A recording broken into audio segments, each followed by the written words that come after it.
Ang status ko, King of Skull. Gusto ko subukan sa mga kaibigan ko. Kaya ipa-private ko na lang.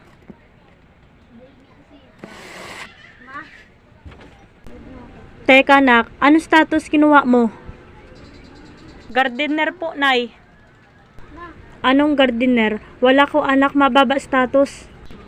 Kaya lumayas ka. Ano? Papalayasin mo ko? Hindi mo marinig? Lumayas ka.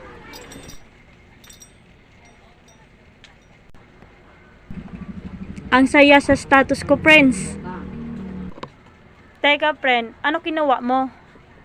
Alam ko, friend, sobra gusto ko status, lawyer. Teka, ikaw ba? Bakit naka-private to sa'yo? May tinatago ka ba? Gardener, friends. Anong gardener?